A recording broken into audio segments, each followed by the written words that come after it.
बिस्मिल्लाहिर्रहमानिर्रहीम अस्सलामु अलैकुम नन موږ تاسو د یو نوي سیریز څخه شروع کوو چې اسکیول ده. اسکیول د څه شي خاطر استفاده کیږي، اسکیول مطلب څه شی ده او کوم شیان په اسکیول کې موجود دي. نو چې کله هم تاسو ډیټابیس ډیولپمنٹ څخه شروع کوئ او غواړئ چې ډیټابیس ډیولپر شئ، نو په اول مرحله کې تاسو ته دا ضروری ده چې باید په اسکیول باندې وپوهیږئ، ځکه چې کله اسکیول تاسو نوي زده، بیس ستاسو نوي زده، نو تاسو نسئ کولی چې مخته لاړ شئ. موږ تاسو چې اسکیول څه ته وایي، what is SQL؟ سمه ده. SQL is stand for structured query language. سمه ده. SQL the structured query language مخفف ده. SQL is used to retrieve and manipulate data in a RDBMS. د SQL کار شاید to retrieve SQL څه له خاطر استفاده کوي؟ retrieving data له خاطر، یعنی له ډیټابیس څخه ډیټا راخیستل.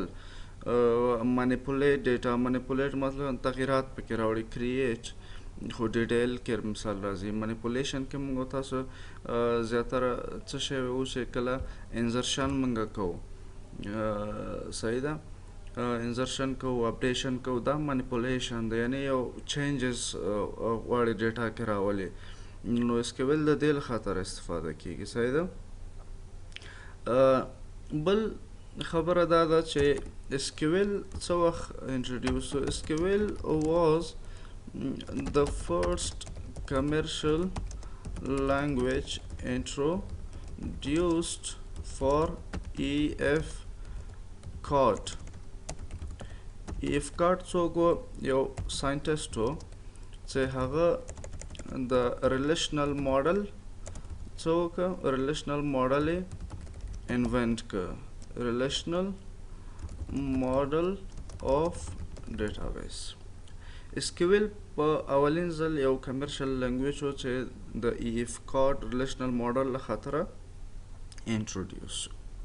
نو په ساده ژبه باید ووایو چې اسکیول سټرکچر کیوري لنګویج ده او دا د ډیټا ریټریو یا راوچتولو له خاطر استفاده کیږي، د ډیټا منیپولیشن له خاطر استفاده کیږي، انزرشن اپډیشن د شان له خاطر. او اسکیول یو کمرشل لنګویج چې د EF Code ریلیشنل ماډل له خاطر استفاده سو. اوس تاسو په EF Code ریلیشنل ماډل باندې ځان مه کنفیوز کوئ، ځکه په آینده درسونو کې چې کله مونږ د DBMS ټوټوریل ته لاړ شو، ډیټابیس منیجمنټ سیسټمز، په هغې کې مونږ ډیټیل باندې وایو، په اسکیول سرور کې مونږ ډیټیل باندې وایو چې EF Code ریلیشنل ماډل څه شی ده، چې دا ډېر ډیټیل باندې باید مونږ ووایو. اوس هم دومره زده کړئ چې دا یو کمرشل لنګویج د EF Code ریلیشنل ماډل خطره جوړ شوی ده، انټروډیوس شوی ده. اوس سوال دلته ده چې کله په اسکیول تاسو وپوهېدلئ، د اسکیول په تعریف باندې وپوهېدلئ، نو دلته باید مونږ په دې هم وپوهېږو چې ډیټابیس څه شي ته وایي. سمه ده. نو ډیټابیس لیکو چې what is database. سمه ده. وایو چې a database is an electronic storage for data to store data in. ډیټابیس یو الکترونیک سټوریج ده د ډیټا له خاطره چې مونږ په هغې کې ډیټا وکولی سو سټور کړو. A relational database system stores data in tables. ډیټابیس یو الکترونیک سټوریج ده د ډیټا سټورینګ له خاطره، او ریلیشنل ډیټابیس سیستم چې کوم ده RDBMS چې کوم ده هغه ډیټا سټور کوي د ټیبل په شکل باندې. سمه ده. نو ډیټا چې کله ټیبل په شکل سټور شي نو هغه طبعا کالم روز وغیره هم لري چې موږ تاسو اوس وایو چې ټیبلز څه شته وي او کالمز په هغې کې څه دي او روز په هغې کې څه دي. سمه ده؟ نو شارټلی تاسو ته زه ولیکم چې a relational database stores data in tables. Each table has a number of rows and columns. relational database چې کله ډیټا سټور کوي په ټیبل کې نو هر ټیبل ځان ته یو رو او کالم لري. سمه ده؟ نو زه تاسو ته اوس دا ښایم چې ټیبل په کوم شکل وي او روز او کالم په هغې کې کوم شکل باندې وي. راځو فرض که زه یو ډراوینګ کوم. سمه ده؟ دا فرض که ما سره یو ټیبل شو. سمه ده؟ فرض که دا یو ټیبل ده یا په دې شکل باندې زه دلته اخلم. سمه ده؟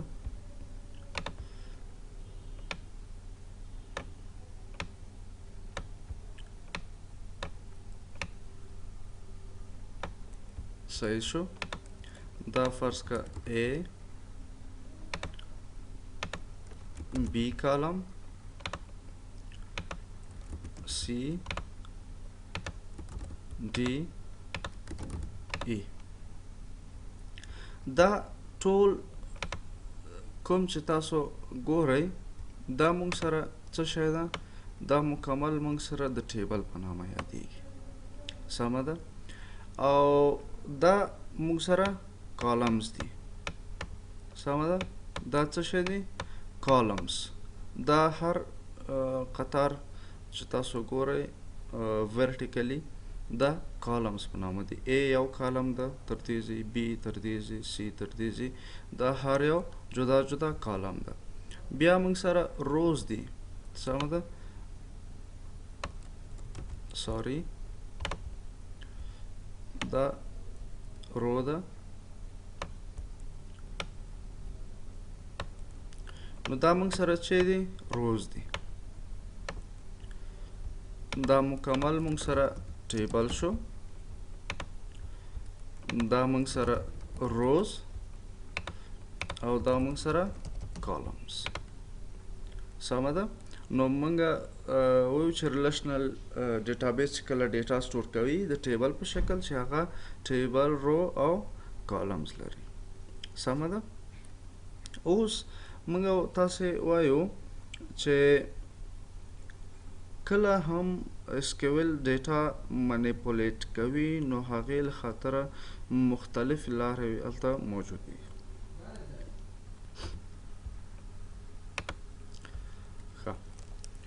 SQL defines following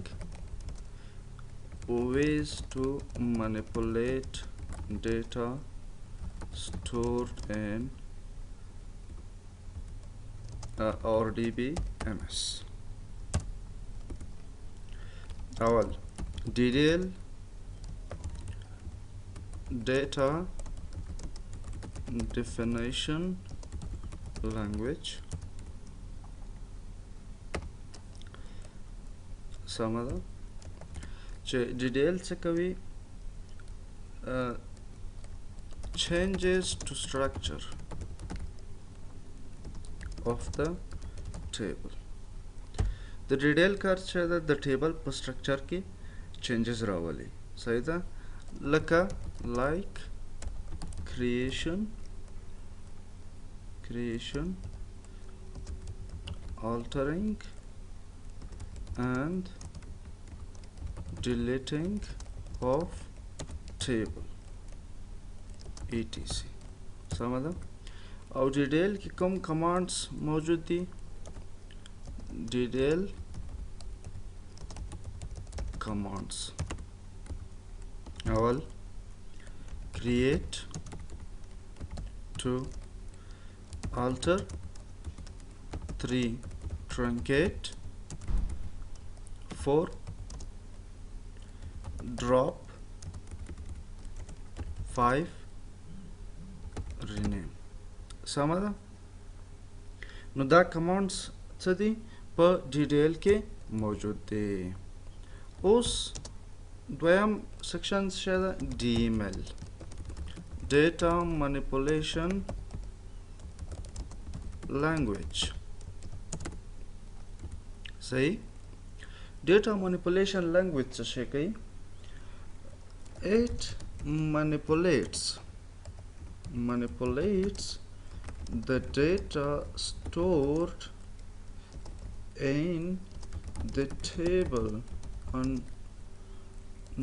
not the table itself.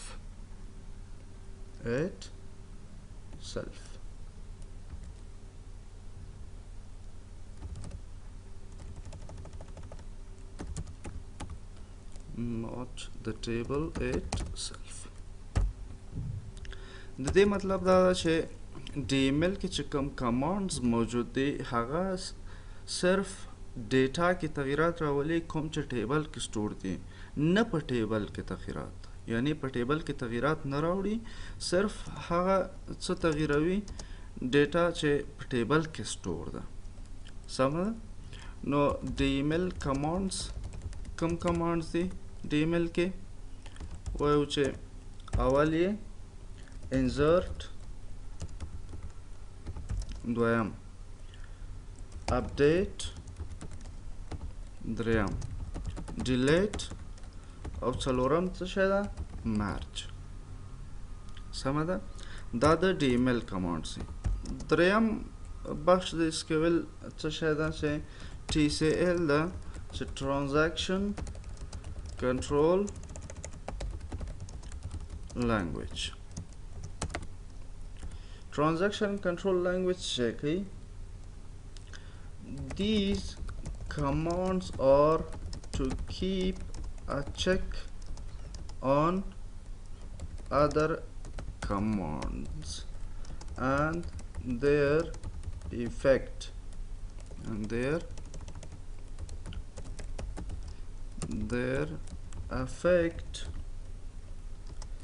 on the database. په ټي سی ایل کې چې کوم کمانډ موجود دی د هغې کار څه ده؟ چک کوي نور کمانډز او د هغه ایفیکټ آن د ډیټابیس. سمه ده. لکه چې کله فرض که ډیټا مونږه کمیټ کوو، رول بک کوو یا سیف پوینټ کوو، نو دا چیکینګ ده. صحیح ده.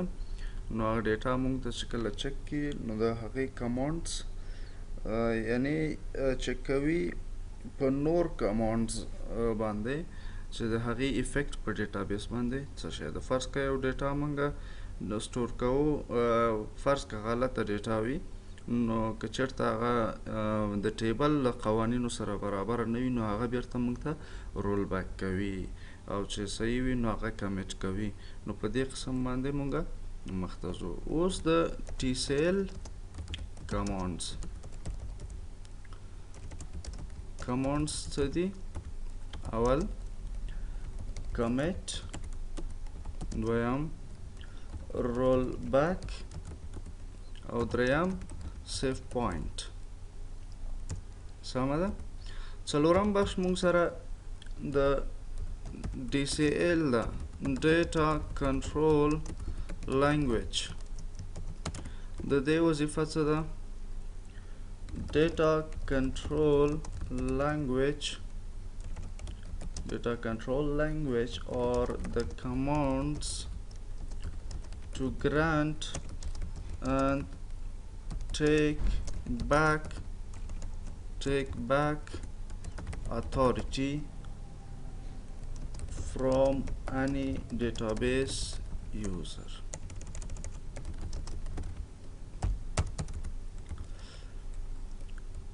DCL commands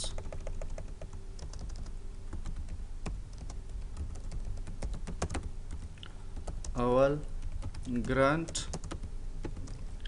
to revoke. د د ډیټا کنټرول لینګویج وظیفه څه شی ده، کوم کمانډس پکې موجود دي، هغه یوزر ته کولی سي رایټس ورکړي او بیرته له هغه یوزر نه رایټس واخلي، یعنی اجازه ورکړي په ډیټابیس کې د یو کار او یا هم بیرته وکولی شي اجازه ترېنه واخلي، یعنی سلب صلاحیت چې ورته وایي. نو په دې قسم موږ ډیټابیس کې د ډیټا کنټرول لینګویج څخه استفاده کوو چې رایټس ورکو او رایټ ترې بیرته واخلو، چې ګرانټ ته رایټ ورکولو له خاطر استفاده کوي او ریووک بیرته رایټس ترېنه اخلي. او اخري موږ سره ډي کیو ایل ده چې ډیټا کیوري لینګویج.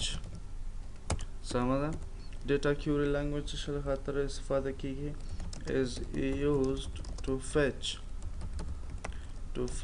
data from tables based on conditions that we can easily apply. ډیټا کنټرول لینګویج د څه شي له خاطر استفاده کیږي؟ د ډیټا ریټریول له خاطر، ډیټا فیچنګ له خاطر. ډیټابیس نه ته غواړي بعضې ریکارډز وګورئ، نو موږ د هغې ډي کیو ایل کمانډ څخه استفاده کوو چې سلیکټ ده. ډي کیو ایل کمانډ سلیکټ، د سلیکټ په واسطه موږ کولی شو چې ډیټا له ډیټابیس څخه راوچته کړو او د یو یوزر ډیټیل وغیره موږ وکولی شو چې وګورو.